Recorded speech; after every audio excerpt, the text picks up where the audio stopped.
Chapter 8 Brainstorm. The rest of the ball goes smoothly. I dance with Jonah, sample more dogs in a blanket, and meet all the various members of the royal court who are in charge of important areas of the kingdom. There are a lot of people who apparently do a lot of important things. There's the Minister of Villagers, who's responsible for sharing the villagers' concerns with the court, the Minister of Food and Agriculture, the Minister of Culture, and more. The women ministers wear silver and purple dresses, and the men ministers wear purple suits with silver sashes around their waists. I shake a lot of hands and give a lot of royal waves. Before I know it, it's time for bed on my single mattress. I wake up the next morning refreshed. I stretch my arms over my head and enjoy the soft touch of the cool satin sheets on my skin. I had the best sleep. That awful Prince Mitcha is so wrong about Bog's mattresses. 100 of them is wonky, but one is just perfect. I slide out of the bed and make my way to Jonah's room. He and Prince are staring out the window.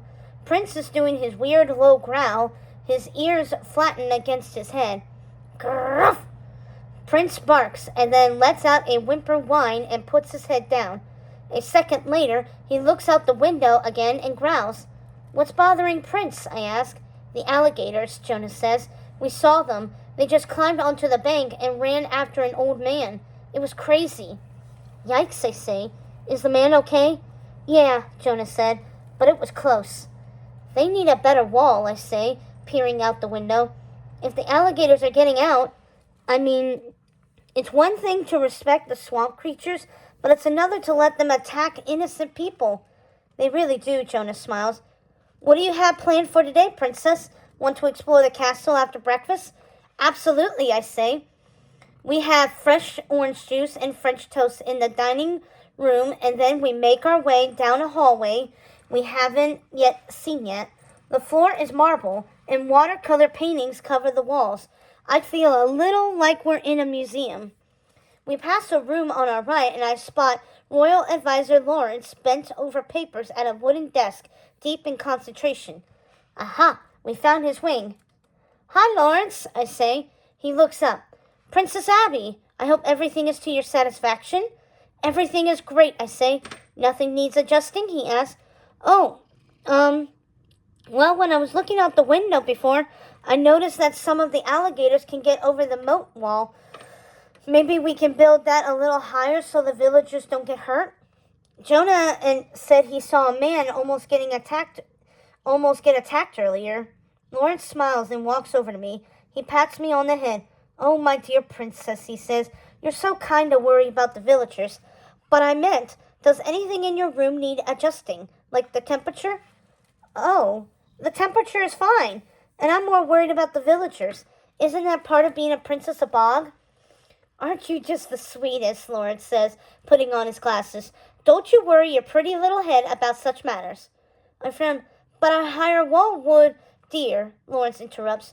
I do believe that Minerva is having Belly set up the waiting pool for you and your brother and Prince.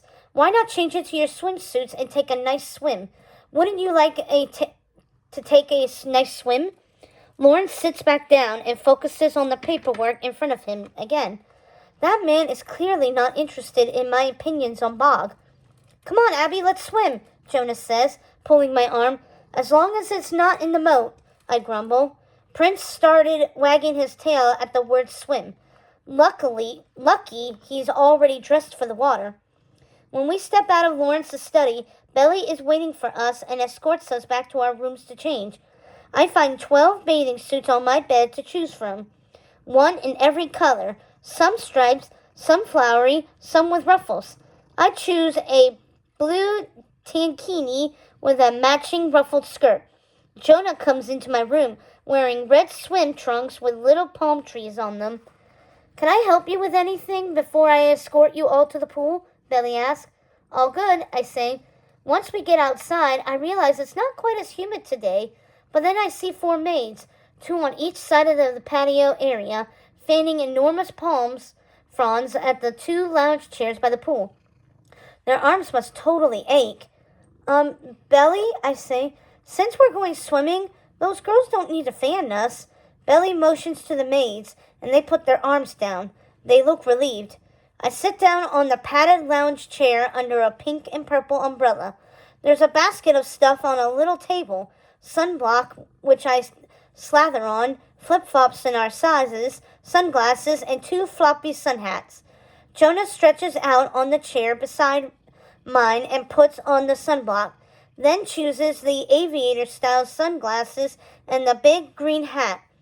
Prince laps at a bowl of water on a little mat with his name embroidered on it. The staff shirt here sure works fast. From our spot, we can even see the moat or the snapping alligators. So, Belly, I say, I mentioned something to Lawrence about the kingdom, about building a higher wall around the moat so the alligators don't attack the villagers. But he kind of brushed me off. Ah, Belly says, biting her lip. She glances around as if she's not sure she should say anything. Lawrence is a good person, but he's used to running the show here in Bog.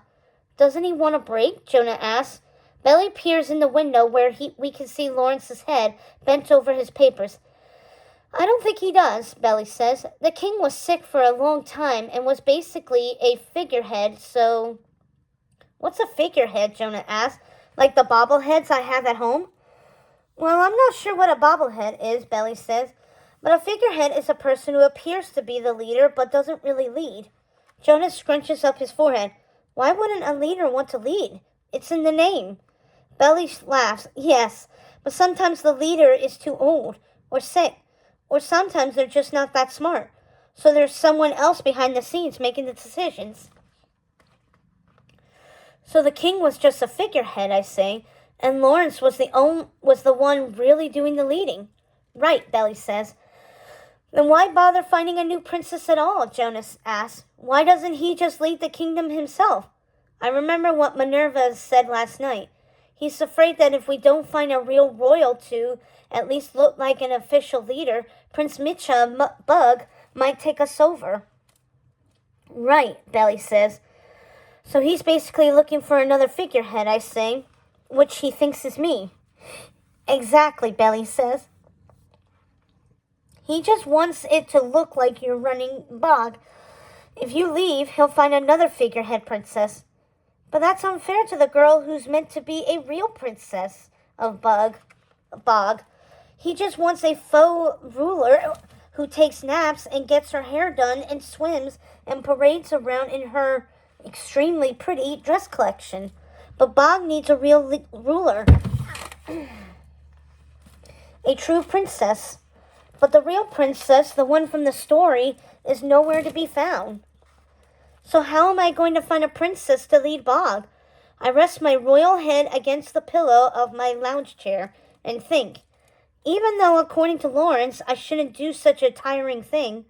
Come on, Abby, how can you find a princess in a land without princesses? I run my fingers through one of my ringlets, my Miss America ringlets. If only we could have a Miss Bog contest to find the princess. Oh, I sit up. Maybe we can.